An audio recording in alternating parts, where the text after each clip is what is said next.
Entonces ya conocemos cuáles son los tres niveles de conciencia. Tenemos el nivel consciente, tenemos el nivel preconsciente y tenemos el nivel inconsciente. ¿Ok? Pero pues ya que tenemos esta información, ¿cómo vamos a entender entonces ahora nuestro comportamiento? ¿Cómo vamos a decir, bueno, qué sucede que mucho de nuestro comportamiento, como lo veíamos al principio, está realmente motivado por estas cuestiones inconscientes? Realmente, ¿de qué manera voy a poder entender estas motivaciones en las demás personas? Como les decía, el comportamiento está determinado por la combinación de las fuerzas conscientes e inconscientes. Estas pueden actuar de forma muy sutil, de modo que las acciones de la persona parezcan comprensibles y racionales, como si la conciencia por sí sola determinara el comportamiento. De manera alternativa, las fuerzas inconscientes pueden interferir con las intenciones conscientes. Este conflicto produce pensamientos y comportamientos irracionales. Es precisamente este el interés de Freud como clínico estaba en los casos en los que las fuerzas conscientes y el inconsciente estuvieran en conflicto. Esto que estamos viendo ahorita realmente nos plantea ideas muy interesantes, porque lo que Freud realmente le interesó es ver ese conflicto que había entre las fuerzas inconscientes y esas fuerzas conscientes, ¿sí? Acuérdense que es una cuestión dinámica, está en constante movimiento y constantemente están habiendo esas cuestiones de que quieren salir, esos deseos, esas cuestiones inaceptables quieren salir a la luz, y esta parte consciente lo que hace es precisamente protegernos para que podamos funcionar en nuestro día a día. Parte precisamente de estos conflictos inconscientes los podemos ver a través de los síntomas físicos. Es decir, algo que creo que es importante que sepan es que nuestro cuerpo siempre nos va a decir la verdad.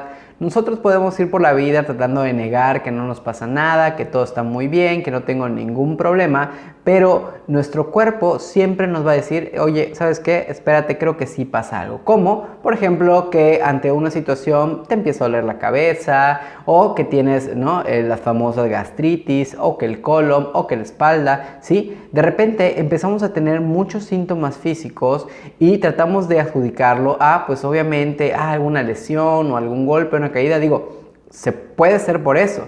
Pero cuando de repente vamos a muchos médicos, te dicen, oye, fíjate que es estrés, ¿no? Ahorita muchos le llaman estrés. No es que no exista, sino que es realmente como el término que utilizan normalmente para este tipo de problemáticas.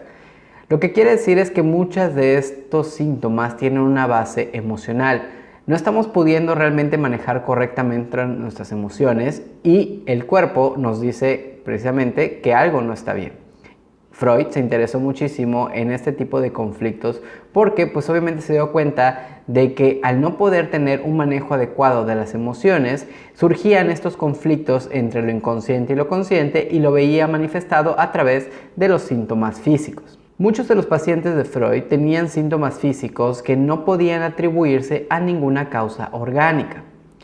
Influido por sus estudios de la hipnosis de Charcot, Freud argumentó que los casos de histeria de conversión representan el impacto de las fuerzas inconscientes sobre el cuerpo y que producen los síntomas físicos de parálisis, mutismo, sordera, ceguera, tics u otros trastornos parecidos a las enfermedades físicas, pero que ocurren en cuerpos físicamente normales y sin daño. Es decir, Freud se empezó a interesar por estos pacientes que ningún médico quería seguir tratando. ¿Sí? Porque, como les decía, realmente muchos médicos no les interesaba, decían que estaban locos, que los querían engañar, que estaban fingiendo, que estaban simulando sus síntomas.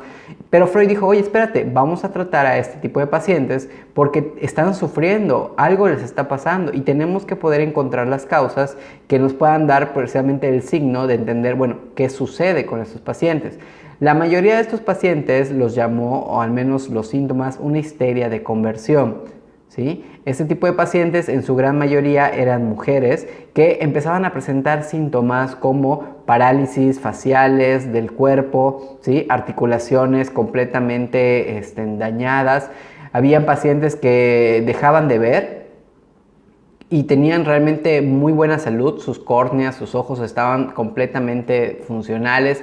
Habían pacientes que dejaban de escuchar, ¿sí? Habían pacientes que empezaban a realmente dejar de hablar completamente y esto precisamente eran los pacientes que le interesaban tratar a Freud. Uno de sus, digamos, síntomas también característicos de este tipo de pacientes era la anestesia de guante y esta precisamente se caracterizaba que la mano se entumía únicamente en el área en donde pudiese llegar a haber un guante. Y pues Freud en parte de sus investigaciones se dio cuenta de que muchas veces sucedía este tipo de problemas porque habían deseos sexuales, por ejemplo de masturbación, que como no podían expresarse, el cuerpo mismo dañaba, ¿no? digamos, las articulaciones y entumía la mano. Pero pues obviamente físicamente no había nada, no había ninguna evidencia de que hubiera algún daño en la articulación o en la mano, por ejemplo. Otra forma en la cual podemos entender estos conflictos entre el inconsciente y el consciente es precisamente a través de los sueños. Para Freud, los sueños eran la manera más fácil y segura para llegar al inconsciente. De hecho, los sueños para el psicoanalista durante el tratamiento es casi como oro puro. Es el momento en el cual nosotros podemos dar evidencia de que hay ciertas manifestaciones inconscientes y que a través obviamente de este trabajo del análisis podemos entender un poquito a través de los elementos que van surgiendo en el sueño.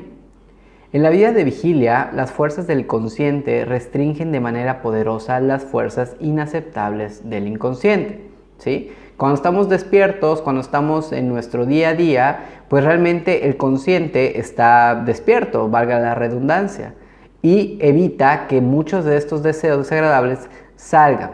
Pero ¿qué pasa cuando dormimos?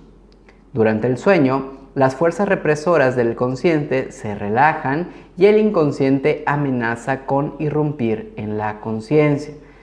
Esto quiere decir que cuando nosotros dormimos, nuestro consciente pues ya no está en contacto con la realidad porque está dormido. Entonces, ¿qué sucede? Nuestro sueño empieza realmente a estar plagado de muchos de estos deseos, de muchas de estas fantasías, de aspectos que en la conciencia, en el día al día, no pudiesen salir. Sin embargo, si este tipo de pensamientos son realmente muy desagradables y empiezan a generar mucha ansiedad en nuestra mente cuando estamos durmiendo, ¿qué pasa? Que nosotros podemos despertar, ¿sí? Y de esta manera nos protegemos de ellos, ¿sí? ¿No les ha pasado que en algún momento ustedes estén teniendo un sueño de mucha ansiedad y de repente sueñen que se caen y ¡pum! Despiertan? ¿Por qué? Porque empezó a subir el nivel de ansiedad tan alto que llega un punto en que dice, ¿sabes qué? Hay que protegernos y ¡pum! Despiertas y de esta manera pues realmente, digamos, se reactivan estas defensas que tenemos a nivel consciente y no enfermamos. Sin embargo, también nos damos cuenta de que durante el sueño existen muchas cuestiones muy raras, ¿no? De repente tenemos sueños que decimos, híjole, ¿por qué soñé lo que soñé? Precisamente todas esas formas raras, todas esas situaciones extrañas, todos esos personajes que vamos creando en nuestros sueños tienen un sentido y un porqué. El dormir es protegido mediante el disfraz del inconsciente que aminora la amenaza a través de la forma simbólica en el sueño. Esos pensamientos, esas sensaciones, esas cosas tan desagradables, no las podemos pensar tal cual, digamos, de forma pura. ¿Qué pasa? Nuestro sueño lo disfraza a través de ciertos símbolos, a través de ciertas, digamos, personajes o personas, ¿sí? Porque de esta manera podemos tolerarlo y de esta manera podemos aliviar esa tensión tan grande que durante el día se estuvo acumulando porque el consciente no permitió que salieran, digamos, a la realidad. Por lo general, el sueño disfraza el cumplimiento de un deseo reprimido. Un ejemplo de esto puede ser precisamente lo que nos plantea el libro. En el libro vemos este ejemplo que dice: estaba en la playa con mi novia y otros amigos. Habíamos estado nadando y estábamos sentados en la playa. Mi novia tenía miedo de perder su libro de bolsillo y se mantuvo diciendo que estaba segura de que lo perdería en la playa. Este sería un sueño que, por ejemplo, un chico adolescente pudiese estar contando durante la terapia. Y ustedes dirán, bueno, puede ser una situación bastante común, bastante casual. Sin embargo, tenemos que poder tratar de ir desmenuzando cada uno de estos aspectos que están presentes en este sueño para poder darle una interpretación según, obviamente, el caso con el que estemos trabajando. Existen varios elementos en el sueño que van a ser realmente importantes para nuestro trabajo durante la terapia. El sueño recordado, aquí la historia de la playa y del libro El bolsillo, es decir, lo que nos contó la persona, ¿no? Cuando de repente te dicen, es que mi sueño fue esto y esto, lo otro, sí, esto que digamos, el paciente recuerda y te lo cuenta, a esto lo vamos a llamar como contenido manifiesto del sueño, ¿sí? Es decir, todo aquello que tú cuentas, que relatas cuando despiertas y empiezas a contar a alguien, oye, fíjate que yo soñé esto y lo otro y que no sé qué, eso lo vamos a llamar contenido manifiesto. La interpretación del sueño es el proceso de inferir los deseos inconscientes disfrazados en el sueño. Y eso es lo que vamos a hacer nosotros en terapia. Lo que vamos a hacer es ver, bueno, cuáles son aquellas manifestaciones inconscientes que están tomando un símbolo particular y vamos a ver esto cómo se conecta con tu propia historia. Es precisamente este contenido inconsciente del cual realmente llegamos a través de la interpretación del sueño al que vamos a denominar contenido latente del sueño, es decir, todos aquellos significados inconscientes detrás de los símbolos que fueron contados durante el contenido manifiesto. Por ejemplo, si regresamos al caso del chico que nos contó la situación de la playa y la novia que tenía miedo de perder su libro de bolsillo, aquí podemos entender que el libro de bolsillo es un símbolo freudiano de los genitales femeninos. Así que el sueño simboliza el deseo del soñador de que su novia perdiera su virginidad en la playa. Y ojo, esta es una forma de entenderlo. ¿Sí? No caigamos en el error de empezar a generalizar, por ejemplo, ciertos símbolos y ciertas formas particulares de entender los sueños. ¿Sí? De repente no es raro toparnos con libros o con publicaciones que dicen, soñaste con serpientes, soñaste con eso, esto significa tal cosa. No, ¿sí? No caigamos en ese error. ¿Por qué? Porque cada uno de nosotros es único. ¿Sí? Cada uno de nosotros tiene una historia, cada uno de nosotros se va conectando con este tipo de elementos. Sí hay ciertos, digamos, símbolos generales que podríamos interpretar de esta manera, pero a pesar de eso tenemos que realmente trabajar con la persona y ver cómo esto se conecta con su propia historia. No podemos agarrar y estar como imponiendo algún tipo de idea o generalizar, porque cada uno de nosotros es único. Sin embargo, regresando a este ejemplo, podemos entender que el símbolo a través del libro pues puede representar ese deseo de perder o el miedo de perder la virginidad en la playa. La interpretación del sueño es como un decodificador y es precisamente lo que vamos haciendo. Vamos agarrando varios elementos, vamos desmenuzando cada uno de ellos y vamos decodificándolo.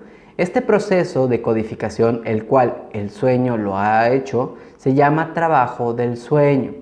Las ideas son expresadas mediante símbolos de manera que pueden ser visualizadas. ¿Sí? Todos esos símbolos, todas esas situaciones extrañas, inclusive como la imagen que les estoy mostrando ahorita, es precisamente el trabajo del sueño. ¿Por qué? Porque el inconsciente va a querer sacar absolutamente todo. Entonces va a haber una parte de nosotros que nos va a cuidar y que van a empezar a disfrazar esos deseos a través de símbolos, ¿sí? Estos símbolos que vamos a utilizar después durante la interpretación del sueño. Las ideas problemáticas son desplazadas de sus objetos originales para disfrazar las ideas que producirían un conflicto. ¿Sí? Disfrazamos aquellas cosas que nos generan tanto conflicto con cosas que cosas que podemos asimilar todavía mucho mejor. Por ejemplo, podemos imaginarnos que una tía nos cae súper mal, pero que al día que sabemos que el fin de semana la vamos a ver, entonces de repente un día antes sueño que estoy en una cabaña y que de repente empieza a ver una cuestión de muchas arañas y que me quieren atacar y hay una araña gigante que me persigue. ¿Sí? Entonces tú tal vez en este diálogo, en esta cuestión de que ya conoces al paciente, digas, bueno, me parece que tal vez estás un poco ansioso con respecto a la fiesta del fin de semana porque sabes que va a ir la tía que en ocasiones te ha criticado y que ha hecho comentarios que no te agradan y esto pues realmente pues te genera mucha ansiedad. ¿Sí? Digamos, este es un ejemplo, es una cuestión muy simple, pero la cuestión de la que estamos hablando acá es cómo el sueño transforma esos contenidos que realmente son desagradables en cosas que podemos manejar pues mucho mejor o que podemos entender mucho mejor.